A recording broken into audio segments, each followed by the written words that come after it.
الرحمن الرحيم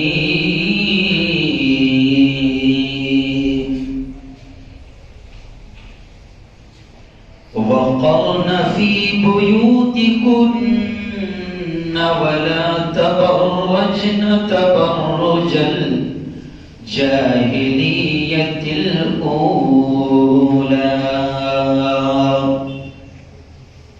وقال تعالى يا أيها الذين آمنوا قوا أنفسكم وأهليكم نارا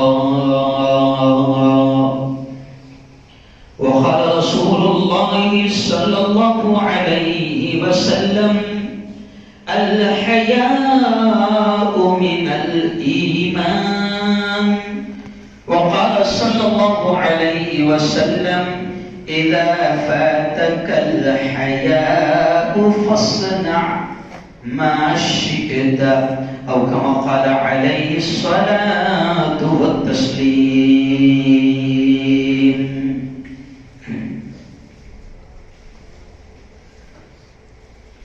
اٹھ شیر مجاہد ہوش میں آ تعمیر خلافت پیدا کر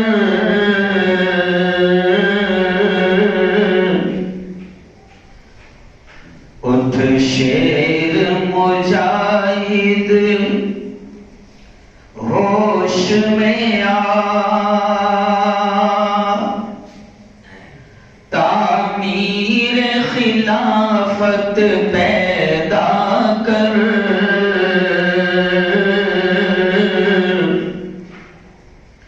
کیوں فرقے فرقے ہوتا ہے اب ایک جماعت پیدا کر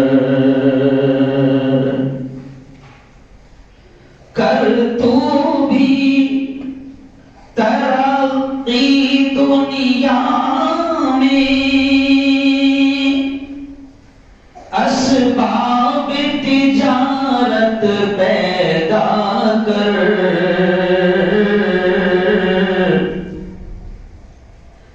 قارون کی دولت ٹھکرا دے عثمان کی دولت پیدا کر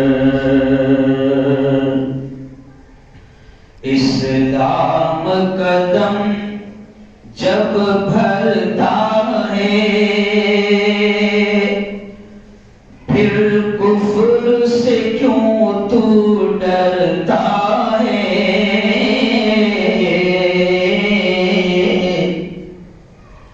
اسلام کا دم جب بھرتا ہے پھر کفر سے کیوں تو ڈرتا ہے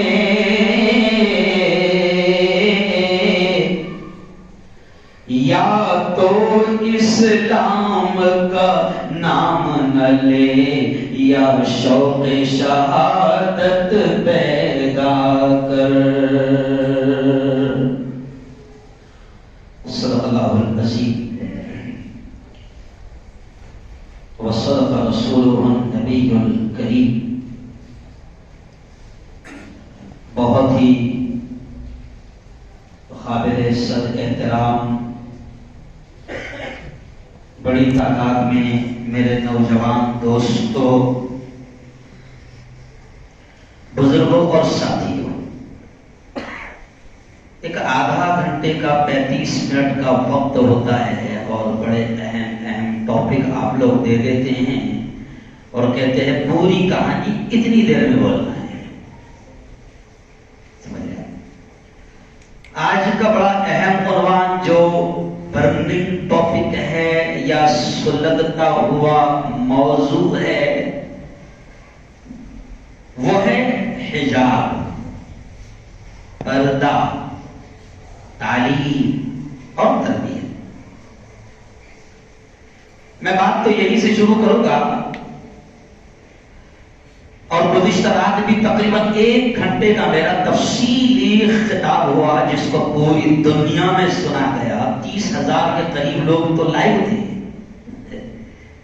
تو کھل کر میں نے بات کی۔ جس کو اور کہیں پورا سننا ہے تو وہ کل بیان آ چکا ہے پورا، اور حکومت نے بھی بڑی محبت کی نظروں سے اس کو سنا، جس کا صبح مجھے اثر بھی نظر آیا اور آنا بھی چاہیے، اور ان اثرات سے کوئی فرق بھی نہیں پڑنا چاہیے۔ اس لیے میں نے شعر پڑھا کہ اٹھ شیر مجاہد ہوش میں آ تعمیر خلافت پیدا کر، کیوں فرقے فرقے ہوتا ہے، اب ایک جماعت پیدا کر تو بھی ترقی دنیا میں اسباب تجارت پیدا کر، قارون کی دولت ٹھکرا دے، قارون کی دولت ٹھکرا دے، عثمان کی دولت پیدا کر، اور اسلام کا دم جب بھرتا ہے پھر کفر سے کیوں تو ڈرتا ہے، یا تو اسلام کا نام نہ لے یا شوق شہادت پیدا کر۔ بھئی 2 چیزیں ہیں۔ اللہ کے حبیب نے فرمایا کہ بزدلی اور ایمان دونوں ایک جگہ جمع نہیں ہو سکتے۔ مومن ہوگا تو بزدل نہیں ہوگا، بزدل ہوگا تو ارے بولو زور سے بولو، بزدل ہوگا تو مومن نہیں ہوگا۔ ایکچوئل میں اپنوں کو اسلام میں سیکولر چاہیے۔ کیا چاہیے؟ سیکولر اسلام اپنوں کو چاہیے، اوریجنل اسلام نہیں چاہیے۔ یہ جو حالات آ رہے ہیں اس کی وجہ یہ ہے کہ ہماری ایمان کی باتیں بھی یہ زبان تک کر رہے ہیں، اللہ گیا، مات اللہ گیا، نفع اللہ گیا، نقصہ ایسا بولتا جیسا کیا مضبوط ایمان ہے۔ لیکن ہر شخص یہ چاہتا ہے کہ خراج بھی نہیں آنا اور جہاد بھی ہو جانا۔ کیا نہیں آنا؟ خراج بھی نہیں آنا اور جہاد بھی ہو جانا۔ تو میں بات یہی سے شروع کروں گا کہ یہ باولے چالے اسلام میں نہیں چلتے، ہے نا۔ میرے استاد محترم کہتے تھے کہ یا تو پورا تیتر بن جا، نہیں تو پورا بٹیر بن جا۔ آدھا تیتر اور آدھا بٹیر ارے بولو نہیں چلے گا۔ تو آئیے خیر، بڑا اہم موضوع ہے، میں بات یہی سے شروع کروں گا کہ ہم ایمان والے ہیں، اور ایمان والوں کو بار بار بار بار یہ تعلیم دی جاتی ہے، اور 5 مرتبہ اذان کے ذریعے سے یہ اعلان کیا جاتا ہے اللہ اکبر اللہ اکبر، کہ دیکھ اللہ ہی سب سے بڑا ہے، اللہ ہی سب سے بڑا ہے۔ تو دنیا میں آیا، جب دنیا میں آتے ہی پہلے تیرے کان میں پھونک دیا گیا، جب تجھے سمجھتا بھی نہیں تھا اسی وقت اسلام نے کہہ دیا تھا کہ KG میں جانے سے پہلے، اسکول میں جانے سے پہلے، پری پرائمری میں جانے سے پہلے، جونیئر میں جانے سے پہلے، ماں کی گود میں آتے ہی اسلام نے سکھا دیا کہ بچہ جیسے ہی آئے گا تو اس کے کان میں پھونک دینا کہ دیکھ دنیا کی کوئی طاقت بڑی نہیں ہے، میرے پیارے تو دنیا میں آیا ہے تو سن لے اللہ اکبر، اللہ ہی سب سے بڑا ہے۔ کیا پیاری اسلام کی تربیت ہے۔ اسلام کی تعلیم اور تربیت پر کبھی غور تو کیا جائے۔ دنیا کا ہر سماج یا بڑے سے بڑا فلاسفر، بڑے سے بڑا پڑھا لکھا آدمی، وہ 3 سال سے پہلے، اور ابھی زیادہ ترقی ہو گئی تو 2 سال سے پہلے وہ بولتا کہ 2 سال سے پہلے اسکول بھیجنے کی نہیں، پہلے بھیجتے تھے 5ویں میں۔ نہیں سمجھا؟ پہلے کب بھیجتے تھے؟ 5 سال کا۔ ابھی وکاس ہو گیا ہے تو ابھی کب سے بھیجتے ہیں؟ ارے بولو 2 سال۔ دنیا 2 سال کے بعد تعلیم کی بات کرتی ہے، پڑھانے کی بات کرتی ہے، شکشا کی بات کرتی ہے، ایجوکیشن کی بات کرتی ہے، لیکن اسلام کہتا ہے وہ بولے 2 سال نہیں، ماں کی گود میں آتے سے اس کو ایجوکیشن، تعلیم، تربیت شروع کر دے، اور ماں کی گود میں آتے ہی سب سے پہلے اس کو پڑھا دے، اس کو بتا دے، اس کو سکھا دے، کان کے ذریعے سے اس کے دل اور دماغ میں بھر دے کہ دنیا میں آ رہا ہے، بہت بڑی بڑی حکومتیں آئے گی، بڑی بڑی سلطنتیں آئے گی جو تجھے ڈرانے کی کوشش کریں گی، تو نہیں یہ نہ سمجھنا کہ یہی سب کچھ ہے، ان کے ہاتھ میں سب کچھ ہے، یہی بڑے ہیں، بلکہ اللہ نے کہا نبی کے ذریعے سے پہلے اس کے کان میں پھونک دینا کہ اللہ اکبر، اللہ ہی سب سے بڑا ہے۔ اور اس اللہ اکبر کا پاور کتنا خطرناک ہے، کب 3 دن پہلے دنیا نے دیکھ لیا، نہیں سمجھا؟ ویسے باولے نعرے نہیں ہو، نعرے تکبیر، لارے تکبیر، اللہ اکبر اگر روح، ایمان، اخلاص، پاور سے اگر لگایا جائے تو پھر سینکڑوں درندے اور کتے اور سینکڑوں باطل کے ایوان میں ایسا زلزلہ طاری ہو جاتا ہے۔ ایک اگر بیٹی بھی اگر اللہ اکبر کا نعرہ لگاتی ہے ایمان اور اخلاص کے ساتھ تو سینکڑوں جوان درندے آتنکوادی بھی ہٹنے پر مجبور ہو جاتے ہیں۔ وہ ہے تاثیر اللہ اکبر کی۔ کل میں نے نظم بھی پڑھا، کل کے بیان کو سن لینا پوری کی پوری کہ اللہ اکبر کی تاثیر کیا ہے اور تکبیر کی تاثیر کیا ہے۔ آؤ میرے بھائیوں، آج میں آپ کو یہ شارٹ وقت میں بتاؤں گا کہ دیکھو دنیا آج حجاب کی بات کر رہی ہے، پردے کی بات کر رہی ہے۔ میں نے کل ہندو بہنوں سے بھی بات کیا، ہندو بیٹیوں سے بھی بات کیا، کالج میں گیا، ہاسپٹل میں کام کرنے والی ہندو بہنوں سے، گیتا سے بات کیا، اور بھی ہندو ہے اسے بات کیا، وہ بھی میں آپ کو شارٹ میں بتاؤں گا۔ لیکن پہلے اہل ایمان کو یہ پیغام دے دوں کہ پہلے دل اور دماغ میں اس بات کو بٹھاؤ کہ جو ہمارا خالق ہے، جو ہمارا مالک ہے، اس نے ہم کو ایک ایسی کتاب دی ہے اور اس کو سمجھانے والا ایک ایسا نبی دیا ہے کہ جس پر ہمارا یہ ایمان ہونا چاہیے کہ اس کے علاوہ دنیا اور آخرت میں کامیابی کا کوئی اور دوسرا راستہ ہے ہی نہیں۔ پہلے ہمارا یہ ایمان ہونا چاہیے، کیونکہ ہمارا ایمان پہ ڈاما ڈول ہے، اس لیے کوئی بھی آ رہا اور گھنٹے کے جیسا بجا رہا، ارے بولو چلے گا، کیونکہ تو ہی گڑبڑ ہے نا، تو ہی ڈول بول ہے۔ تجھے کیا تو کیا سمجھتا ہے کہ صرف رمضان آ گیا روزے مسلمان، پیسہ آ گیا حج مسلمان، پیسہ آ گیا سال میں ایک بار زکات دینا ہے مسلمان کی پہچان ہے نا، اور مسجد میں آ رہا تو ٹوپی پہننا اور باہر نکالنے سے پہلے رکھ کر چلے جانا مسلمان نہیں۔ عبادت بہت تھوڑی ہے اسلام میں، کتنی سی ہے، لمیٹیڈ ہے عبادت۔ نماز دن میں کتنی؟ 5، زکات سال میں ایک بار، حج زندگی میں ارے بولو نا ایک بار، تو لمیٹیڈ ہے عبادتیں، وہ بھی پوری نہیں کرتا۔ ابھی زیادہ پڑھا لکھا ہو گیا تو نفل چھوڑ کے بھاگ جاتا کیونکہ مسئلہ معلوم ہو گیا ہے، نفل پڑھو تو ثواب، نہیں پڑھے تو ایسا کوئی کچھ ایسا مسئلہ نہیں ہے۔ ہوشیار ہو گئے نا، اپنے ماں باپ نے کو پڑھا دیے نا۔ او یارو اسلام کو سمجھو، اس کی تاثیر کو، اس کی تعلیم کو سمجھو۔ آؤ حجاب آج پوری دنیا کو سمجھ میں آ گیا۔ ایک سننے دیکھیے قرآن کی ایک آیت مولانا کیا ہے، وَمَكَرُوا وَمَكَرَ اللَّهُ وَاللَّهُ خَيْرُ الْمَاكِرِينَ۔ وہ مالک کہتا ہے یہ چال چلتے ہیں، یہ منصوبے بناتے ہیں، یہ سازشیں کرتے ہیں، یہ پلان بناتے ہیں، لیکن اللہ کہتا ہے یہ بھول جاتے ہیں کہ وَاللَّهُ خَيْرُ الْمَاكِرِينَ۔ سب سے بہترین پلانر، سب سے بہترین آئیڈیا کسی کے ہاتھ میں ہے تو وہ کس کے ہاتھ میں ہے؟ اللہ کے ہاتھ میں۔ یہ پلان بناتے ہیں، اللہ سارا فیل کر دیتا ہے، اللہ سارا فیل کر دیتا ہے۔ بلکہ میں تو باقاعدہ ٹوچ کے حکومت کو بول رہا ہوں کہ کورونا بھی کیوں آیا تھا معلوم؟ بدماشی تم نے کرے تھے، بدماشی تم نے کرے تھے۔ 1 سال تک کہ ہم چیخ رہے تھے، چلا رہے تھے کہ ہم نہیں گئے، نہیں گئے، نہیں جائیں گے، نہیں جائیں گے، تو تمہارے شیطان کا نہیں نکال کے رہیں گے، نکال کے رہیں گے۔ تو میں نے کہا اللہ نے کورونا لا دیا، جو تم ملک سے نکالنے کی بات کر رہے تھے اللہ نے کورونا لایا۔ اب تم ہاتھ جوڑ کر ہر موبائل میں یہ کہہ رہے کرپیا اپنے گھروں سے باہر نہ نکلیں۔ نہیں سمجھا؟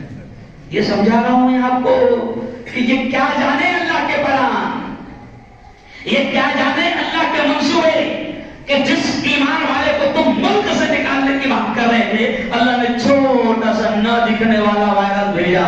ابھی بھی دکھ رہا نہیں، صرف اتنے ہی بول رہے ہاتھ دھوتے رہو،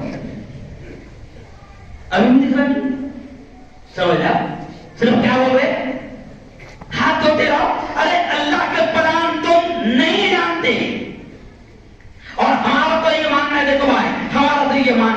اللہ جو کرتا ہے، زور سے بولو، اللہ جو کرتا ہے. ہم تو بولتے بھیا نگیٹو بھی دکھ رہا تو کچھ تو بھی پازیٹیو ہوگا، کچھ تو بھی پازیٹیو ہوگا. میرے بھائی مولانا بشیر الدین ندوی مرحوم بڑے عالم تھے میرے بھائی. تو میرے بھائی ایک جملہ کہتے تھے، میرے بھائی مولانا بشیر الدین ایک جملہ کہتے تھے کہ اللہ کے فیصلے، دیکھو جملہ سننا، وہ کہتے تھے اللہ کے فیصلے طبیعت کے خلاف ہو سکتے ہیں لیکن اللہ کے فیصلے مصلحت کے خلاف نہیں ہوتے. اللہ کے فیصلے اپنے دماغ کے خلاف ہو سکتے ہیں، اپنی طبیعت کے خلاف ہو سکتے ہیں، لیکن اللہ کے فیصلے مصلحت کے خلاف نہیں ہوتے. وہی جانتا ہے کہ اس کے پیچھے کیا حال ہے. تو میں نے کل بھی کہا کہ واہ واہ، ایمان والوں کو جگانے کے لیے بھی کچھ چیزیں ضروری ہے، اور اللہ شیطانوں سے بھی کام لیتا ہے. کبھی کبھی جگانے کا کام اللہ کس سے لیتا؟ ارے بولو، شیطانوں سے کام لیتا. ایک صاحب جو ہے بہت رو رہے تھے ہے نا، اور اللہ سے بار بار معافی مانگ رہے تھے. تو دوسرے دن تہجد کا وقت تھا، بڑے تہجد گزار تھے، تو شیطان نے باقاعدہ اٹھا دیا. انہوں نے پوچھا بھائی تو کون؟ تو کہا کہ میں شیطان. تو کہا یہ کام کب سے بدل دیا تم نے؟ تہجد میں اٹھانے کا کام کب سے کر رہا؟ بولے کوئی میں بڑا اچھا کام نہیں کر رہا میں، وہ دیکھو سلا دیا تھا کل تو اتنا رویا تو کہ اللہ نے ہزاروں تہجد کا ثواب دے دیا، اس لیے اٹھانا ہے. سیدھا اٹھ اور ایک کا اس لیے نہیں سمجھا.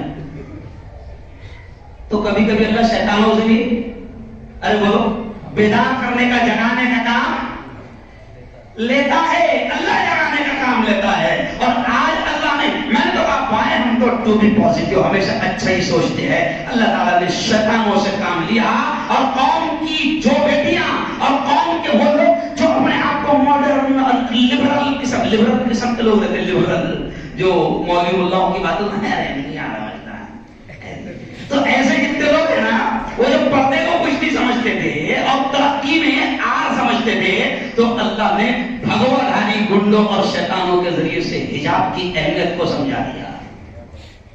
اور کل میں نے حکومت سے بھی یہ کہا، CID ڈپارٹمنٹ سے بھی یہ کہا کہ میری خود کی بیٹی 13 سال کی ہے. میں نے سوچا بھی نہیں تھا کہ ابھی اس کو پردہ پہنانا ہے. جب 10ویں میں جائے گی، جب دیکھیں گے پردہ وردہ پہنا کے بھیجیں گے، تو کل اس نے ضد کر کے خود ہی پہن گئی.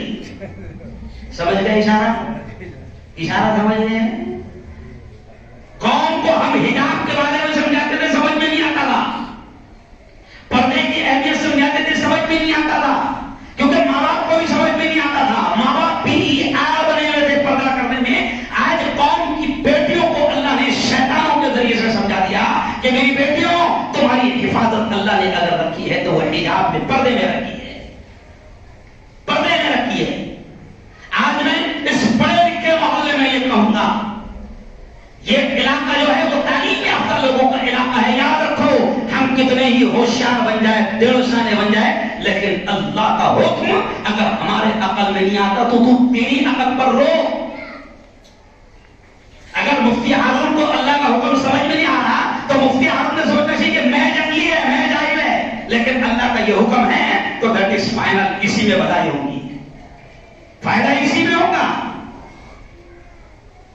آپ قرآن کی آیتیں اٹھا کر دیکھیں کہ اللہ رب العزت نے تمام ایمان والوں سے، مردوں سے بھی کہا، مردوں سے بھی کہا، عورتوں سے بھی کہا کہ پردہ اختیار کیا جائے. اور ایک بات سن لو مردوں، جہاں پردے کی بات ہوتی ہے تو ذہن میں سیدھا عورتیں آتی ہے، لیکن عجیب بات ہے، قرآن میں جہاں پردے کا حکم آیا تو پہلے مردوں کی آیت آئی.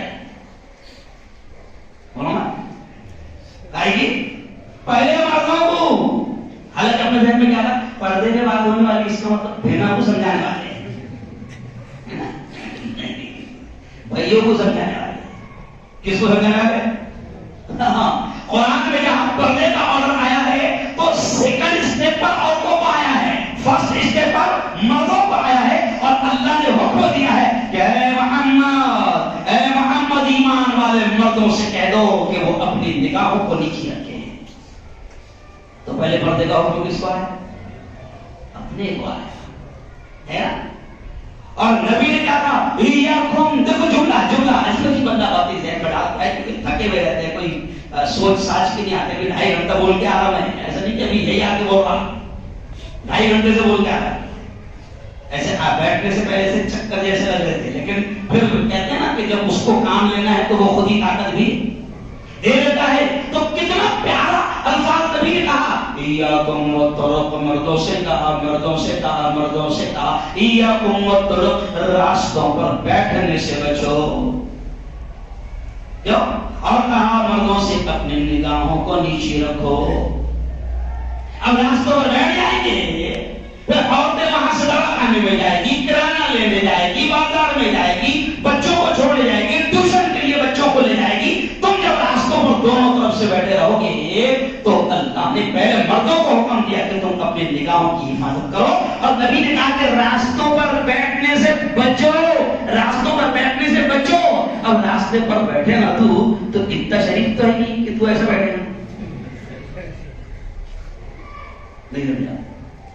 جو جائے گا تو اس پر کمنٹ کیے بغیر، ارے بولو، نہیں رہے گا، تو کم سے کم چغلی کیے بغیر نہیں رہے گا۔ جو گزرے گا سمجھو ٹو ویلر پہ گزرا، پہن دے کیسے سائیکل پہ آیا تھا جگہوں میں، یار سب جانتا ہے، یار کا کوئی نہیں جانتا۔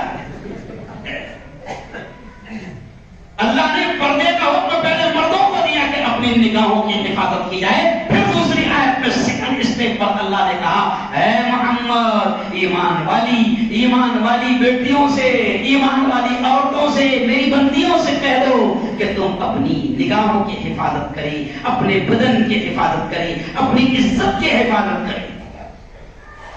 آج آپ دیکھیں کہ حجاب آپ زمانے کفر کے انداز لگائیں کہ اس زمانے میں یہ بھی تھا، اس زمانے میں نبی کریم صلی اللہ علیہ وسلم کی تعلیمات عام ہونے سے پہلے اور نبی کی نبوت کا اعلان ہونے سے پہلے زمانے جہالت کی جب ہم اسٹڈی کرتے ہیں، پڑھتے ہیں تو پتہ چلتا ہے کہ جہالت بہت خطرناک بھری بھی تھی، بڑی خطرناک، ایسی جہالت کے زمین پر پڑا ہوا خون زبان سے چار جاتے تھے، معمولی باتوں پر جھگڑے کیا کرتے تھے، مرڈر اور قتل کیا کرتے تھے، اور قرآن نے کہا کہ ان میں ایک جہالت اور تھی کہ ان کی عورتوں کا یہ حال تھا کہ خوب بناؤ سنگار کر کے نکلا کرتی تھی، اور میلہ ٹھیلا بازار مردوں کے کاندھے سے کاندھا ملا کر شانہ بشانہ ان کی عورتیں خوب بناؤ سنگار کیا کرتی تھی۔ تو پھر اللہ رب العزت نے آیت اتاری اور حکم دیا کہ اپنے بناؤ سنگار کو، اپنے چہروں کو، اپنے بناؤ سنگار کو ظاہر نہ کرو، اپنے بدن کو کھلا نہ کرو۔ پھر اللہ نے آیتیں اتارا اور پھر اللہ نے عورتوں کے لیے، اپنی بندیوں کے لیے بھی کہہ دیا، وَقَرْنَ فِي بُيُوتِكُنَّ وَلَا تَبَرَّجْنَ تَبَرُّجَ الْجَاهِلِيَّةِ الْأُولَىٰ۔ اللہ نے کہا میری بندیوں، اللہ کہتا ہے عورتوں کے لیے اللہ نے حکم دیا کہ تمہارے لیے بہتر یہی ہے کہ تم اپنے گھروں میں ٹکی رہو، اپنے گھروں میں ٹھہری رہو۔ جی ہاں، وَلَا تَبَرَّجْنَ تَبَرُّجَ الْجَاهِلِيَّةِ الْأُولَىٰ، اور جیسے زمانے جاہلیت میں تم بناؤ سنگار کر کے نکلا کرتی تھی، اپنے چہروں کو چھپایا نہیں کرتی تھی، اور بے حیائی اور بے شرمی کا مظاہرہ کیا کرتی تھی، میلے اور ٹھیلوں میں تم مردوں کے شانہ بشانہ چلا کرتی تھی۔ اللہ نے کہا وَلَا تَبَرَّجْنَ تَبَرُّجَ الْجَاهِلِيَّةِ الْأُولَىٰ، وہ زمانہ جاہلیت والا وہ طریقے اختیار مت کرو۔ تو مولانا یہ آیت کہہ رہی ہے کہ بناؤ سنگار کر کے باہر نکلنا، قیمتی سے قیمتی کپڑے پہن کر باہر نکلنا، یہ پڑھے لکھوں کی علامت نہیں ہے۔ یہ آیت تو یہ کہہ رہی ہے، اللہ کیا کہہ رہا ہے، یہ ایسا پہلے چلتا رہا، جاہل تھے تم، اب نہیں چلنا۔ تو میں جب یہ آیت پڑھ رہا تھا تو دیکھو قرآن کا ایک معجزہ ہے کہ جتنا کھوجتے جاؤ قرآن آپ کو علم کے موتی دیتا جائے گا۔ تو اب مجھے پتا چلا کہ ابھی تو الٹا ہو گیا، ابھی زیادہ پڑھ لے رہا لکھ لے رہا تو بڑا سندر زیادہ کر رہا۔ غریب کی عورت کو اگر کسی کی شادی میں بھی جانا ہے، پردہ نہیں کرنا ہے، تو غریب کی عورت 300 میں ڈریس پہن کر بناؤ سنگار جو بھی اس کی حیثیت ہے وہ کر لے گی، لیکن مالدار کی 30,000 کا پہن لی، قیمتی سے قیمتی ہار پہن لی، قیمتی سے قیمتی زیورات کرے گی، بالکل منع نہیں کیا اسلام نے، بالکل منع